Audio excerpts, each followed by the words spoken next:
नमस्कार, आप सभी का स्वागत है। श्रावण माह की शुक्ल पक्ष की पंचमी तिथि को हम नाग पंचमी का त्योहार मनाते हैं। सनातन हिंदू धर्म में नागों को बहुत ही शुभ और ऊंचा स्थान दिया गया है।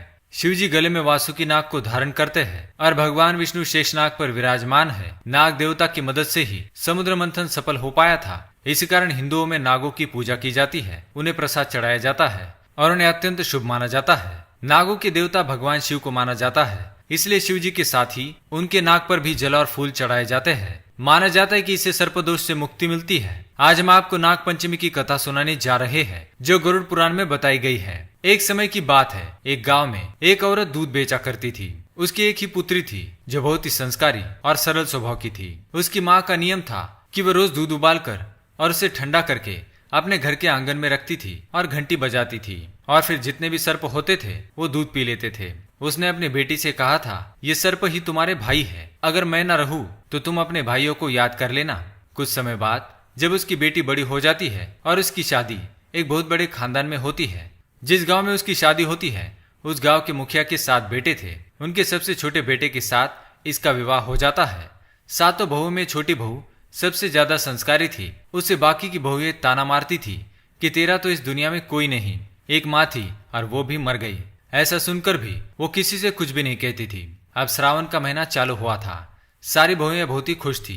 उनके भाई उन्हें लेने के लिए आने वाले थे और वे पूरा महीना अपने मायके में आराम से व्यतीत करने वाली थी। सबसे बड़ी बहू छोटी बहू के पास आती है और कहती है, तुम्हारा तो कोई भाई नहीं है, अब तुम क्या करोगी? पूरा श्रावण यही बैठे रहना पड़ेगा। ये सुनकर छोटी बहू को बहुत दुख होता है। वो बहुत रोती है और रोते रोते पेड़ के पास जाकर बैठ जाती है। तभी पेड़ से शेषनाग बाहर आते हैं और उसे याद कराते हैं कि तुम्हारी माँ मुझे दूध पिलाती थी और तुम मेरी बहन की तरह हो। तुम चिंता मत करो, तुम मेरे साथ नागलोक चलो। एक बहन अपने भाई के घर आए, ये उसका अधिकार होता है। शेषनाग मनुष्य का रूप धारण करके छोटी बहू को उसके ससुराल से अपने नागलोक पर ले जाते हैं। यहाँ नाग माता से भी उसको बहुत प्यार मिलता है। वहाँ शेषनाग के छोटे छोटे सर्प हुए थे जिनको नाग माता हर रोज ठंडा दूध पिलाया करती थी। एक दिन की बात है, छोटी बहू को पता नहीं था कि दूध अभी तक ठंडा नहीं हुआ है और उसने गलती से सर्प को दूध पीने के लिए बुला लिया। जैसे ही सर्पों ने दूध पीना शुरू किया, उनका मुंह जल गया और वो बहुत ही क्रोधित हो गए।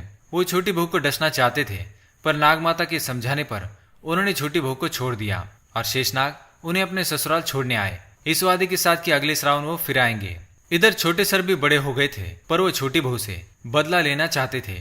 उन्होंने सोचा कि इस बार सावन में उसके घर जाएंगे और वही उसे डस लेंगे। श्रावण का महीना शुरू हो गया। छोटी बहू को पता था कि उसके भाई आने वाले हैं, इसलिए उसने एक दिन पहले ही अपने भाइयों के लिए ठंडा दूध, मीठी रोटी, फल, दाल ये सब बनाकर रख दिया।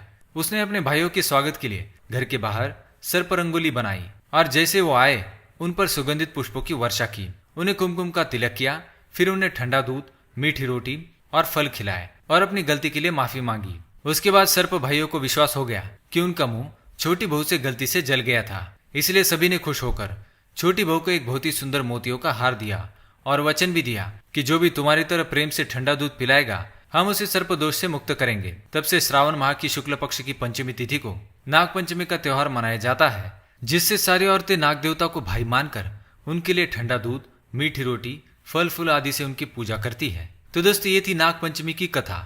आपको ये कथा कैसी लगी हमें कमेंट में जरूर बताएं। ऐसी रहस्यमय कथाएं सुनने के लिए हमारे चैनल को सब्सक्राइब करें। धन्यवाद।